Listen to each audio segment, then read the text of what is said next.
2057.5% શું છે? તો 2000 ના એટલે ગુણાકાર 57.5, ટકાની નિશાની દૂર કરો એટલે છેદમાં આવે 100.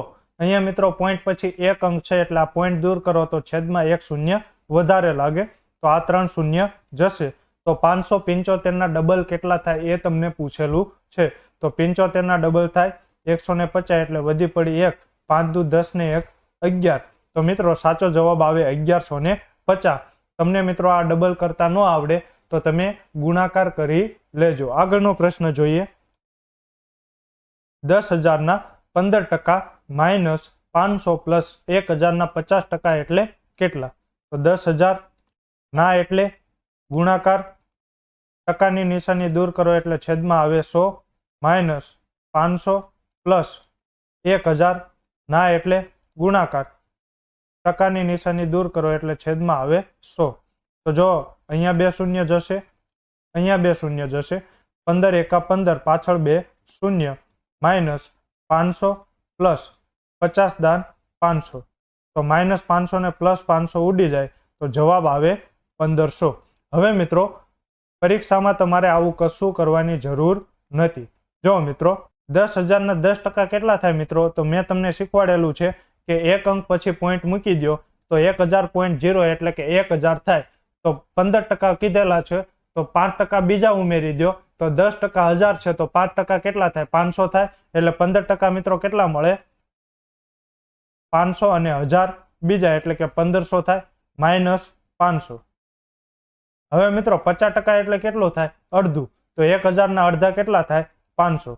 તો માઇનસ 500 ને પ્લસ 500 ઉડી જાય તો જવાબ આવે 1500. તો આ દાખલામાં મિત્રો તમારે પેન પણ ઉપાડવાની જરૂર નથી. આગળનો પ્રશ્ન જોઈએ. 8,000 ના 1% ગુણાકારમાં 1,000 ના 1%. તો મેં મિત્રો તમને શીખવાડેલું છે 8,000 ના એટલે ગુણાકાર 1, ટકાની નિશાની દૂર કરો એટલે છેદમાં આવે 100, ગુણાકારમાં 1000 ના એટલે ગુણાકાર, ટકાની નિશાની દૂર કરો એટલે છેદમાં આવે 100. તો આ 2 શૂન્ય જશે, આ 2 શૂન્ય જશે, તો 80 ગુણ્યા 10. તો આ મિત્રો કેટલા થાય? 8 એકા 8 ને પાછળ 2 શૂન્ય, તો જવાબ આવે 800. હવે મિત્રો પરીક્ષામાં તમારે આવું કશું કરવાની જરૂર નથી. જેમ આપણે 10% શોધતા હતા તો મિત્રો શું કરતા હતા? એક અંક પછી પોઈન્ટ મૂકતા હતા. તો 1% શોધવો હોય તો 2 અંક પછી પોઈન્ટ મૂકવાના. તો અહીંયા મિત્રો જો 1% કીધેલું છે તો 2 અંક પછી પોઈન્ટ મૂકો તો 80.00 એટલે કે 80, ગુણાકારમાં 1000 ના 1% તો 2 અંક પછી પોઈન્ટ મૂકો 10.0 એટલે 10, તો 80 ગુણ્યા 10 એટલે કે જવાબ આવે 800. આગળનો પ્રશ્ન જોઈએ. 5,000 ના 10% પ્લસ 5,000 ના 5% માઇનસ 500 ના 20%. તો 5,000 ના એટલે ગુણાકાર 10, ટકાની નિશાની દૂર કરો એટલે છેદમાં આવે 100, પ્લસ 5,000 ના એટલે ગુણાકાર, ટકાની નિશાની દૂર કરો એટલે છેદમાં આવે 100, માઇનસ 500, ટકાની નિશાની દૂર કરો એટલે છેદમાં આવે 100. તો મિત્રો આ બંને શૂન્ય જશે, આ બંને શૂન્ય જશે અને આ બંને શૂન્ય જશે. 50 દાન 500 પ્લસ 55 25 ને પાછળ 1 શૂન્ય, માઇનસ 20 5 100. તો 500 ને 250 750. 750 માંથી તમે 100 બાદ કરો એટલે જવાબ આવે 650. ઓપ્શન નંબર બી મિત્રો સાચો જવાબ છે. હવે મિત્રો પરીક્ષામાં તમારે આવું કશું કરવાની જરૂર નથી. 10% મિત્રો કઈ રીતે મળે? તો એક અંક પછી પોઈન્ટ મૂકી દો તો 500.0 એટલે કે 500. હવે મિત્રો તમને 5% કીધું છે તો આપણે મિત્રો પહેલા 10% શોધીશું અને એના અડધા કરી નાખશું તો 5% મળી જાય. તો 10% કેટલા મળે? તો એક અંક પછી પોઈન્ટ મૂકી દો 500.0 એટલે કે 10% થાય 500. તો 5% એટલે 10 ના અડધા, તો 500 ના અડધા કેટલા થાય? 250, માઇનસ 500 ના 20%. 20% એટલે મિત્રો પાંચમો ભાગ, તો 500 નો પાંચમો ભાગ કેટલો થાય? 100. તો 500 ને 250 એટલે 750 માંથી 100 બાદ કરો એટલે જવાબ આવે 650. તો આ દાખલામાં મિત્રો પેન પણ ઉપાડવાની જરૂર નથી. આગળનો પ્રશ્ન જોઈએ. 20,000 ના 20% ના 3% શું છે? તો 20,000 ના એટલે ગુણાકાર, 20%ની નિશાની દૂર કરો એટલે છેદમાં 100, ના એટલે ગુણાકાર અને ટકાની નિશાની દૂર કરો એટલે છેદમાં 100. તો મિત્રો આ 2 શૂન્ય જશે, આ 2 શૂન્ય જશે. 20 તેરી 60 અને 60 દુ 120. તો મિત્રો સાચો જવાબ શું આવે? Option number B. હવે મિત્રો આ દાખલો પરીક્ષામાં મોઢે કેમ કરવાનો, તો 20% એટલે 5મો ભાગ. તો 20,000 નો 5મો ભાગ કેટલો થાય મિત્રો? 4,000 થાય. 4,000 ના 3%. તો 4,000 નો 1% મિત્રો કઈ રીતે મળે? તો મેં હમણાં જ તમને શીખવાડ્યું કે જ્યારે 1% પૂછે ત્યારે 2 અંક પછી પોઈન્ટ મૂકી દેવાનો. તો 40.00. તો 1% મિત્રો કેટલા છે? 1% ની કિંમત છે 40. તો 3% ની કિંમત કેટલી થાય? તો અહીંયા મિત્રો તમે 3 વડે ગુણો છો, તો અહીંયા પણ તમે 3 વડે ગુણી નાખો. 40 તેરી 120. તો આ દાખલામાં મિત્રો તમારે પેન પણ ઉપાડવાની જરૂર નથી. આગળનો પ્રશ્ન જોઈએ. જો રિલીફને આ રીતે લખવામાં આવે તો વેલકમને કઈ રીતે લખાય? તો સૌથી પહેલા તો મિત્રો આ ડાયરેક્ટ કોડિંગ નથી. કેમ ખબર પડે? અહીંયા મિત્રો W છે, પરંતુ રકમમાં ક્યાંય W જોવા મળતો નથી. તો મિત્રો ઓપોઝિટ કોડિંગ છે, તો R નું ઓપોઝિટ કોડિંગ થાય I, તો E જોવા મળે છે. E નું ઓપોઝિટ કોડ છે V, E નો સામેનો અક્ષર છે V, પરંતુ અહીંયા મિત્રો ક્યાંય તમને V જોવા મળતો નથી, એટલે કે ઓપોઝિટ કોડિંગ નથી. હવે અહીંયા મિત્રો જે અક્ષર છે એ સેમ ટુ સેમ અહીંયા તમને જોવા મળતા નથી, એટલે કે અક્ષરની અદલા બદલી પણ નથી. તો હવે તમારે ફરજિયાત ABCD લખવી પડે. R એટલે 18, E એટલે 5, L એટલે 12, I એટલે 9, E એટલે 5 અને F એટલે 6. તો Q એટલે 17, F એટલે 6, K એટલે 11, K એટલે 11, D એટલે 4 અને I એટલે 9. તો જો મિત્રો પેટર્ન કેવી બને છે? તો જો 18 માંથી 17 થયા એટલે કે ઘટાડો થયો કેટલાનો? 1 નો ઘટાડો થયો. 5 માંથી 6 થયા તો વધારો થયો કેટલાનો? 1 નો. 12 માંથી 11 થયા તો ઘટાડો થયો કેટલાનો? 1 નો. 9 માંથી 11 થયા તો વધારો થયો કેટલાનો? 2 નો. 6 માંથી 4 થયા તો ઘટાડો થયો કેટલાનો? 1 નો. અને 6 માંથી 9 થયા તો વધારો થયો કેટલાનો? 3 નો. તો જો મિત્રો પેટર્ન કેવી બને છે? -1 +1, -1 +2, -1 +3. હવે આગળ પેટર્ન કેવી બને મિત્રો? -1 +4, -1 +5. તો આ રીતની પેટર્ન બને છે.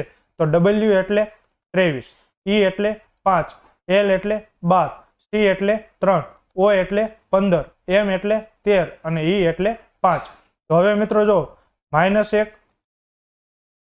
+1 પછી -1 +2, -1 +3 અને -1. તો 23 માંથી 1 જાય તો 22, 5 માં 1 ઉમેરો તો 6, 12 માંથી 1 જાય તો 11, 3 માં 2 ઉમેરો તો 5, 15 માંથી 1 જાય તો 14, 13 માં 3 ઉમેરો તો 16 અને 5 માંથી 1 જાય તો 4.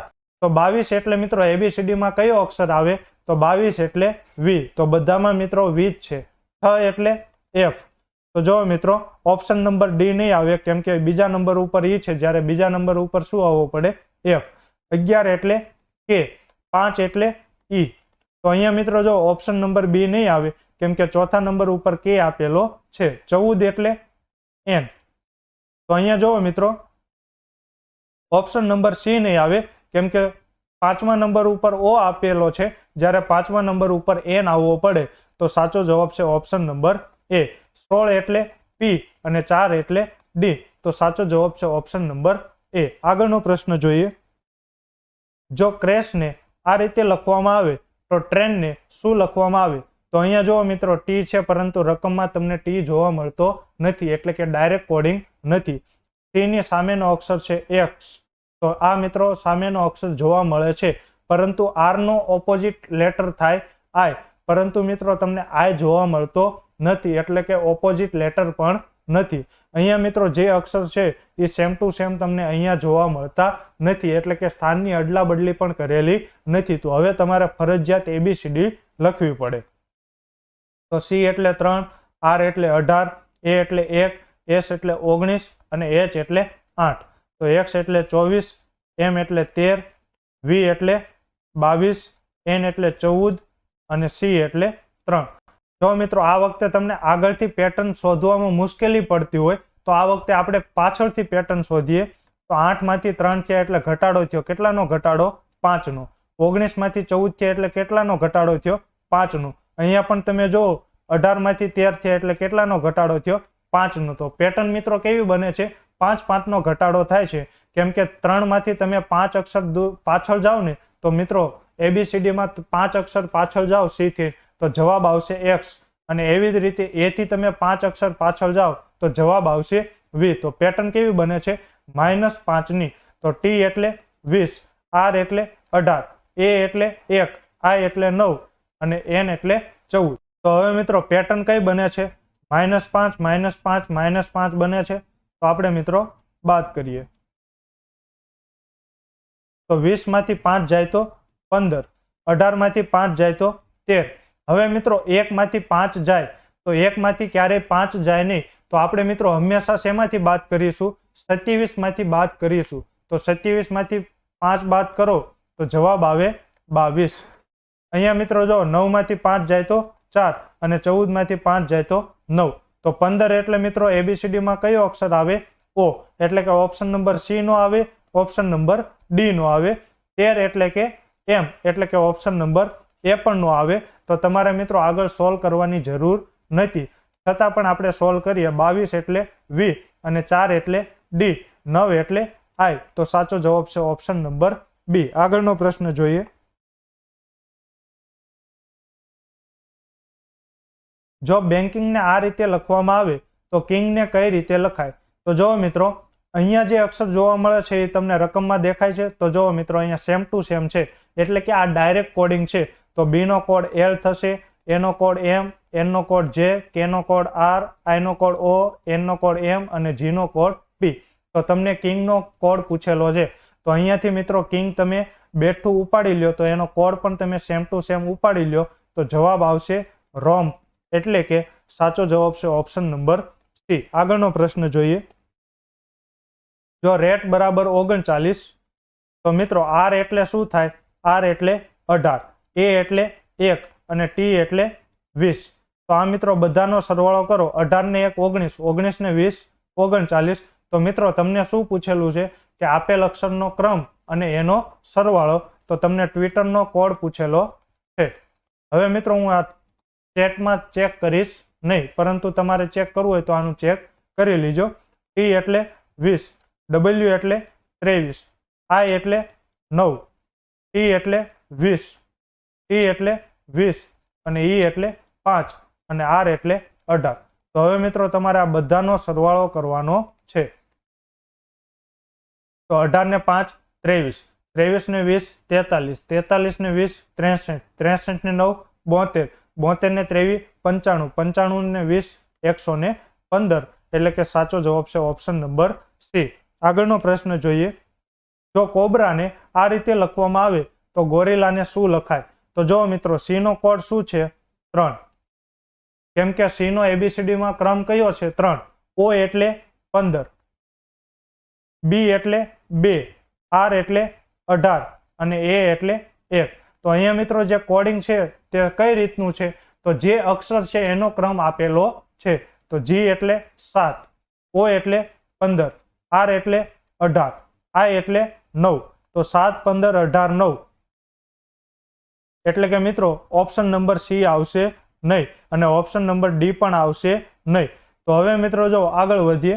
I એટલે 9, L એટલે 12, L એટલે 12 અને A એટલે 1. તો 7 15 18 9. અહીંયા મિત્રો 21 21 1 છે એટલે આ પણ નહીં આવે. તો સાચો જવાબ આવશે ઓપ્શન નંબર B, 7 15 18 9 12 12 1. તો આ મિત્રો સાચું કોડિંગ થાય. તો આશા રાખું છું મિત્રો આજના 10 પ્રશ્નો તમને સમજાઈ ગયા હશે. મળીએ છીએ આગળના વિડીયોમાં. જય હિન્દ, જય ભારત. ખૂબ ખૂબ આભાર.